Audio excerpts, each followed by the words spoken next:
Hello, good sirs. First, let me begin this conversation by stating how delighted I am to be here with you today.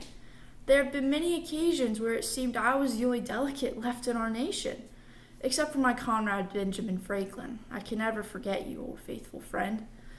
Alright, I see many of you are feverishly bored of my banter. We are here because we want reform. We need reform. We are laying the bricks in hopes of creating a strong, liberty-filled foundation. I know you want that. I most undoubtedly aspire to have that. And because we both want it, some might say we crave it, I believe there is a solution, if not a compromise, that can be made amongst these good sirs for the benefit of our nation. I've said it before, and I will say it again. The only real security that you can have for all your important rights must be in the nature of your government.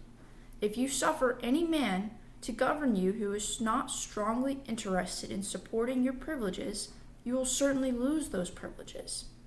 In order to have a small republic where all men are heard and the government is stable, we must create adequate representative guidelines for states to follow. Elections must be held. We have all agreed not to repeat the same atrocities from which we just recently gained independence. Yet, my insightful sirs, how do you suggest we create said republic that is equally representative to every citizen in our new nation? Well, since I have traveled all this way, I might as well tell you our suggestions. I suppose I have mentioned before, either through verse or in my writing, I'm a very busy man. Has it ever been found that people's property or persons were less regarded and less protected in large states than in small? Have not the legislature in large states been careful not to overburden the people with the taxes as in the small? I would argue that it has not. In fact, states are indeed working to ensure the people's voices are heard. But I digress.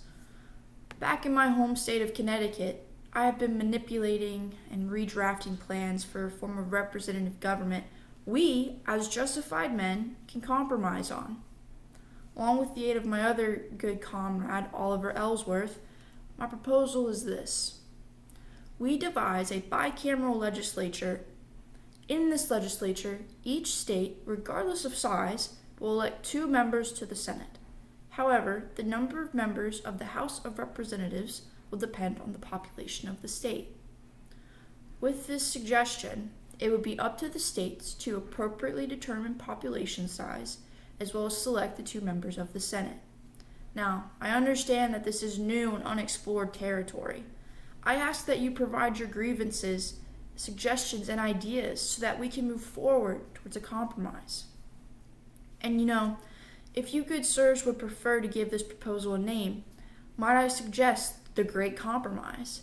It seems fitting enough with the occasion and my goal in the matter.